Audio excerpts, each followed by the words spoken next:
Happy Mother's Day.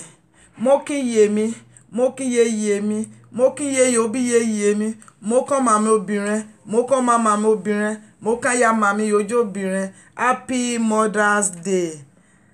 Gèdè wa dàgbà, àwa jẹ wọn ma. Iye má jẹ wọn ma, iye má jẹ wọn ma. Èmi náà jẹ wọn ma. Má jèrè ọmọ, má jèrè ọkọ, má jèrè ara mi. Happy Mother's Day to every mother, all mothers, grandmother, grandparents, every mothers, mother-in-law, daughters, sisters, aunties, every women out there, every ladies. I'm saying Happy Mother's Day to you. Gbogbo ẹ̀yin ìyá mo kí yín, ẹ̀yin mọ́mì mo kí yín, ẹ̀yin àǹtí mi mo kí yín, ẹ̀yin àbúrò mi lóbìnrin mo kí yín, ẹ̀yin ọmọ mi lóbìnrin mo kí yín, ọmọ ẹ̀gbọ́n ọmọ àbúrò tí gbogbo yín jóbìnrin tẹ́ jábìyamọ mo kí yín, ẹ̀yin tẹ́ tí ìbímọ mo kí yín, ẹ̀yin tẹ́ ti wà nílé ọkọ mo kí yín, ẹ̀yin tẹ́ sì máa bímọ mo kí yín, ẹ̀yin tẹ́ máa ṣàbíyamọ mo kí yín, ẹ̀yin táwọn ọmọ yín ti ń bímọ mo kí yín. Happy Mother's Day. Ayọ̀ ni fún wa gbogbo àwa tá jẹ́ ìyá dáadáa, ìyá rere. Ọlọ́run aláàánú yóò máa wà pẹ̀lú wa. Ohun tá fi ń ṣe ìyá sùúrù ni oore ọ̀fẹ́ Ọlọ́run á máa pèsè fún wa, á máa fún wa ní ẹ̀mí sùúrù láti làájá. Ní báyìí mo fi àsìkò yìí kí màmá mi, ìyá rere, màmá mi Esther, ọmọ ọlọ́chẹ, ọmọ ayẹyẹlú bí ẹ̀, ọmọ aléyìn ògbè Yèmí rèé. Kí ó ṣèrà gbà, òun ó bí yèrè Yèmí. Ilẹ̀ máa ṣèrè yé mẹ́jẹ̀jà omi. Mo kẹ́sí ẹ̀yin ògbè, mo kẹ́sí ìgbó òkòyọ́ ti bíbá yẹ̀ gangan. Yàwá ti járe èrò ọ̀rọ̀ kò ṣubú. Ìwọ̀n ìgbọ̀ chán. Ẹ̀sùn ó ṣe bí iye. Ẹnẹ́nẹ́ tọ́jú iye rẹ̀, ẹnẹ́nẹ́ tọ́jú iye rẹ̀. Ùgbẹ̀yìn adùn o. Ugbenyi eju o, ugbenyi èèyàn iju o, kọ̀bẹ́jà yọ̀ma, ẹnẹ́nẹ́ tọ́jú ọmọ rẹ̀, ugbenyi mẹ́jú o. Ugbenyi adùn o, ugbenyi ayanrẹ̀rẹ̀, achebomi ṣúgà, ẹnẹ́nẹ́ ẹ̀ngẹ́ máa tọ́jú yẹ̀ngẹ́ o, ugbenyi mẹ́jú o. Ẹnẹ́ bá fọ̀ fídí máa tọ́jú Yèmí àjẹrun ma, jí máa ti sépo, jẹ́ máa sí iyọ̀, jẹ́ àwájì irun funfun sùn, jẹ́ àwájì ọ̀gẹ̀dẹ̀ dúdú láì rẹ́pò múran o. Iyèmí nùkàn mórí o, ùgbẹ̀yìn èrè, ùgbẹ̀yìn ejò ẹnẹ́nẹ́ o, ẹnẹ́nẹ́ tọ́jú iye rẹ̀, ùgbẹ̀yìn ohun ọ̀mẹ́dùn o. Ẹsẹ̀ náà máa bẹ́nẹ̀ ọ̀ láti àárí o, gẹ́dẹ́ wa ti àdàgbà alàgbà, kẹ bá pẹ̀yọ̀ tí chuchẹ́nu ayé o, ọ̀dẹ̀yìn mẹ́yìn ti o, ọ̀yádẹ̀ẹ́nẹ́ màdìmú chẹ́ẹ̀chẹ́, ọ̀yádẹ̀ẹ́nẹ́ máa yé màdì nágbára láti chuchẹ́ o, ọ̀káwọ̀ ngèdè sálẹ̀ ọmọnẹ aka gbọ́nẹ, ọmọnẹ ọ̀kọ́kọ́ gbé, kọ̀bá ti gbọ́ ọmọnẹ lówù ọ̀kùtù, kẹ bá dì alẹ́, kọjọ́ bẹ ti rọ̀, kọjọ́ bẹ gbẹ̀dẹ̀, ọmọnẹ adẹ̀yìn yá gbọ́nẹ, ọmọnẹ o, òun égbìyọ̀ náà o. Ùgbẹ̀yìn ọ̀mẹ́dùn o. Mo kí Yèmí o, mo kí Yèmí, mo kí màmá mi o, mo kí Yèmí yóò bí mi. Ẹnẹ́ bá fọ̀ fídí Yèmí máa jẹ wọn ma, ó lè tẹ̀wọ̀n mẹ́ àjẹ́ wọn ma. Ẹnẹ́nẹ́ o, ayayaya, ẹnẹ́nẹ́ ẹ̀ngẹ́ tọ́jú ọmọ yẹn, ùgbẹ̀yìn ọ̀mẹ́dùn o. Kí Yèmí kó ṣe bẹ́ẹ̀ yẹ lẹ́yìn ọgbẹ́ omi mú bọ́gbá yànnà.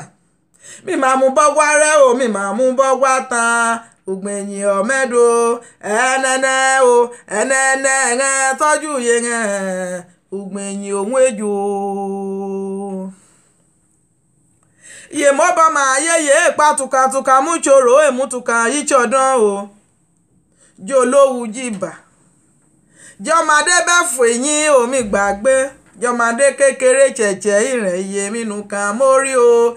Ẹnẹ́nẹ́ o, ẹnẹ́nẹ́ tọ́jú iye rẹ̀, ùgbẹ̀yìn ọ̀mẹ́dùn o. Jọ̀kànjọ̀kàn wètí àdàgbà ju màmá, wètí àdàgbà o. Wètí á ṣe kẹ̀gẹ́ wè màmọ́ màmá ra kéríkè bàdọ̀la. Ẹnẹ́nẹ́ tọ́jú ọmọ rẹ̀, ùgbẹ̀yìn ọ̀mẹ́dùn o. Mo kí Yèmí. Mo kí gédégédégédé àwọn obìnrin, mo kí àwọn mothers gédégédé Ìrọ̀wọ̀, Ondo State, gédégédégédé àwọn ọmọ Àkókó, àwọn ọmọ Àkàrẹ́, àwọn ọmọ Alẹ́lújì, àwọn ọmọ Oǹdó, àwọn ọmọ Òkè Àgbè, àwọn ọmọ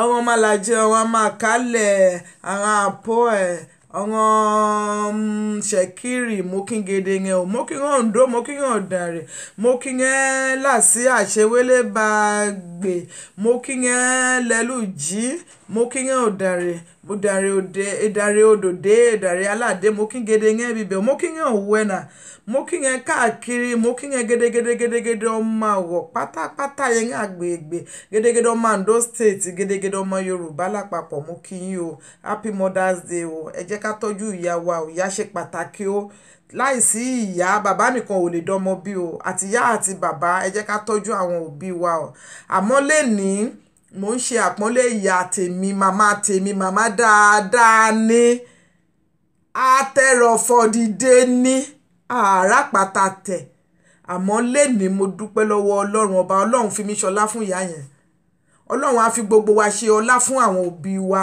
ọlá náà ò dẹ̀ ní jábọ́ lẹ́nu wọn kò ní jábọ́ lọ́wọ́ wọn kò ní kúrò lórí wọn iyì àtẹ̀yẹ màmá ó máa bá yín ni ẹ jẹ wọn mọ pẹ́pẹ́pẹ́ ẹ jẹ́ ká rántí láti máa ṣàánú wọn èní nìkan ò tó láti pọ́n ìyá wa lé àmọ́ èmi ń pọ́n ìyá tèmi lénìí Ọlọ́run ọba láì kó bá mi lọ́rẹ̀ ẹ̀mí wọn káwọn náà dàgbà díẹ̀ sí i kí wọ́n lè gbẹ̀yìn ìyá wọn náà màmá àgbà mo kí yín dáadáa mo kí yín nítorí pé láìsí bàbá kò lè sọmọ tí bàbá bá wá wà láìsí ìyá ọmọ kò lè jáde sáyé torí náà mo kí gbogbo àwọn òbí mi mo kí gbogbo ẹ̀yin tẹ́ ẹ gbédè mi gbogbo ẹ̀yin olólùfẹ́ mi lọ́kùnrin lóbìnrin mo kí yín o ẹ ṣé o ẹ jẹ́ ká máa pọ́n àwọn ìyá wa lé o nítorí tó bá dọ̀la gbogbo ìta ń sọ ilẹ̀ ò kì í pẹ́ ṣú ọ̀la ò kì í pẹ́ dé ẹ jẹ́ ká tọ́jú àwọn ọmọ wa torí tó bá dọ̀la kí wọ́n lè san padà fún wa Ọlọ́run á jẹ́ kí gbogbo wa ó jẹ wọn ọmọ wa á jẹ wọn ọmọ lẹ́ni á jẹ́ lọ́jọ́ kọjọ́ iye o iye mi o iye ọmọ iye mi o iye mi o iye ọmọ ọsàmúdùdọ̀la èrò ọ̀rọ̀ ṣọ́pẹ́ àníyè mi o iye ire iye mo sọ àmúdùdọ̀la ṣọ́pẹ́ àníyè mi o iye ọmọ iye o ayẹyẹ òye òye o iye mo sọ àmúdùdọ̀la ṣọ́pẹ́ àníyè mi o iye ire àyà ṣọpẹ́ níyè mi o iye ọmọ aláṣọ iye o iye ọlátúndé iye o iye olúwa níṣọlá o iye ọmọ iye àìṣedé ò jẹ́ ọmọláyẹmílẹ̀ o iye o Sàmúdùdọ̀là ṣọpẹ́ àníyè iye mi o iye ire iye olúwa rántí mi títí lọ́pẹ́ iye ọlá olúwa kì í tán lára mi ò mọ́kẹ́ iye o Sàmúdùdọ̀là ṣọpẹ́ àníyè mi o iye ire iye mi rọmọ kàọdìn èso mi kodò jẹ́ gbé mi pàwé mọ́wọ́ mi jóná àyà ṣọpẹ́ àníyè mi o iye ọmọ iye o iye dámiláre iye olúwa ṣẹ́gun iye olúwa nífẹ̀ẹ́ mi o iye olúwa tóyìn o ẹ̀ṣọ́pẹ́ àníyè mi o iye wá gidi iye o ayẹyẹ òye o iye o Sàmúdùdọ̀là ṣọpẹ́ àníyè mi o iye ire. Happy Mother's Day to myself, to my daughter, to my granddaughter, to my mom, and to my grandmother.